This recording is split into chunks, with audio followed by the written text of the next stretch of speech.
The uprise of technology and dictatorship in the 1800s established the need for novels 1984 by George Orwell and Brave New World by Aldous Huxley to expand on the consequences of oppression on the human experience and the absence of media and freedom of expression to disrupt the possibility of rebellion by utilizing the power of storytelling. The significant development in technology and the rise of dictators marinated fears and predictions for the future of societies and the resulting retaliation of human nature. The close publication proximity of both novels in time strengthens the connections between indications of fear and beliefs within society. Furthermore, the inclusion of rebellion relying on media is conveyed throughout both novels individually. The destruction of truth and morality limits the ability for humans to cultivate thoughts, along with the state power and control touching on the fragility of the human mind to suppress its citizens and their self-awareness. Contextually unorthodox reactions and behaviors are represented as a consequence of the destruction of truth and morality within a society following attempts to align with the communist and one-party state ideologies. Orwell depicts the destruction of truth and morality as everyday practice to control the people within a totalitarian society which creates anomalies and inconsistencies in human behaviors and experiences. The symbolic coral paperweight and Winston's mention of its apparent uselessness demonstrates the absence of knowledge in Winston's society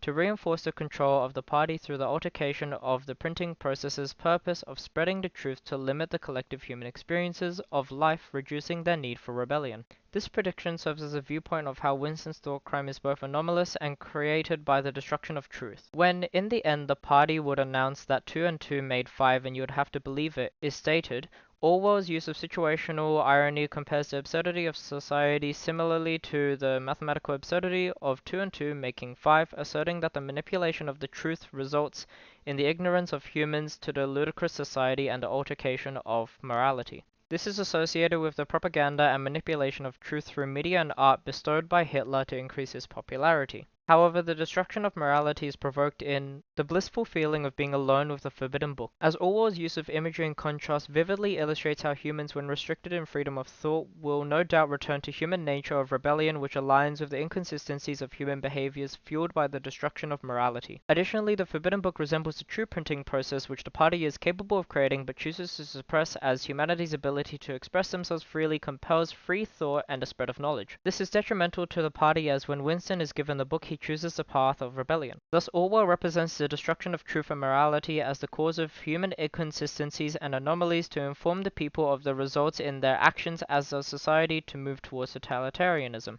Huxley further depicts the destruction of truth and morality through the governmental oppression of society. His novel acts as a warning to society's overdependence on technology which creates genetically modified offsprings and controls the population's widespread opinions in the world of his novel. The diction in, I'm taking him in to see the assistant superintendent of psychology, just to see if anything's at all abnormal, reveals how humans are expected to act and the extent in which it differs from reality. This highlights the destruction of both truth and morality of which humans abide by creating instances where human nature commonly intervenes and creates anomalies in the teaching process of the children. This is furthered in, but wouldn't you like to be free to be happy in some other way, Lenina? In your own way, for example, not in everybody else's way. Where persuasion and direct speech symbolizes how humans have had their free will and individuality stripped from them, which asserts the destruction of morality, creating irrational reactions in society. The aphorism in A Love for Nature Keeps No Factories Busy outlines the mindset of which the scientists have built the society around, where free will is seen as an obstacle which presents the destruction of morality through the use of storytelling of inconsistencies in human experiences within a totalitarian society. Furthermore, the removal of affection towards nature can be viewed as a limitation of human experiences, or the removal of the printing process to limit the need for humans to rebel against a factory life. This resembles the propaganda spread to Russian and German societies to support their respective dictators. Thus, Huxley represents the destruction of truth and morality as the purpose of technological advancements and their capabilities to alert our societies of their dangerous implications and potential over-reliance on them.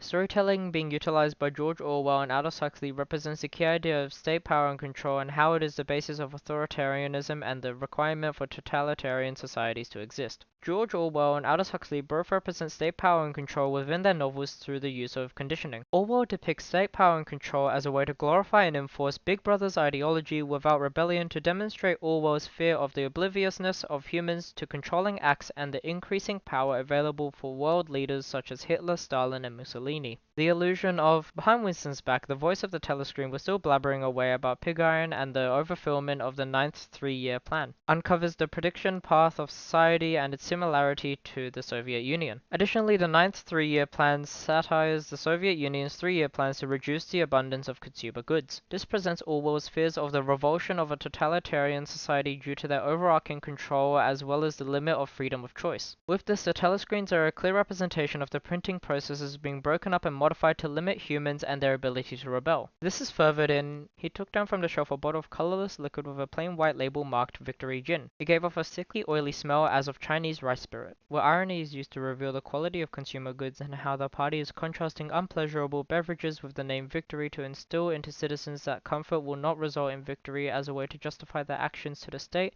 asserting that the state's power is primarily used to control the population to reduce the risk of rebellion. Through the personification and hyperbole in Day and Night, the telescreens bruise your ears with statistics proving that people today had more food, more clothes, better houses, better recreations. Orwell enforces the idea of conditioning being utilized by the party to control the population. The means at which to change a person's mind is to remove instances that contradict what you want them to believe. This reduces the inconsistencies and individualities in human experiences following attempts to control a society. Thus, Orwell's representation of state power and control demonstrates how a totalitarian society will never be pleasant and will need constant control to function. Similar to the representation of control in 1948, Aldous Huxley depicts state power and control as technological advancements and necessities to efficiently work a society, proposing potential threats and predictions to overdependence on technology leading to authoritarianism. The irony of, that's the secret of happiness and virtue, liking what you gotta do, all conditioning aims at that, making people like their inescapable social destiny, exhibits the use of conditioning to force humans into certain working classes. The expression of supreme power through the use of technology creates anomalies in the wider human experiences as seen in, the first organ that would be affected was the brain. After that, the skeleton. At 70% of normal oxygen, you got dwarfs. At less than 70, eyeless monsters, where accumulation both visualizes the stages at which oxygen deprivation can be used to alter newborns as well as the insane advancements in technology and scientific knowledge which asserts the predictions of technological advancements being used as a tool to control the state. The state power and control is evident in the limbs move jerkily as if to the tug of unseen wire, where the simile describes the sudden strong change in movement of the babies as they react to the electric shock applied to engrave a hate for nature as a love for nature keeps no factories busy, which demonstrates the power of technology and forceful conditioning in creating desired anomalies in human behaviors. Similarly, this also limits the need for humans to rebel against factory life. Thus, Huxley represents state power and control as the utilization of technology and scientific advancements to bend a society and the humans within it to its will to warn our society of the potential dangers that reliance on technology may bestow upon us. Hence, 1984 and Brave New World display the consequences of oppression on the human experience and the absence of media and freedom of expression, disrupting the possibility of rebellion by utilizing the power of storytelling. However, due to the relative closeness of their publications, both novels also align to present the same fears and dislikes towards Mussolini, Stalin, and Hitler and the effects of a totalitarian society on humanity.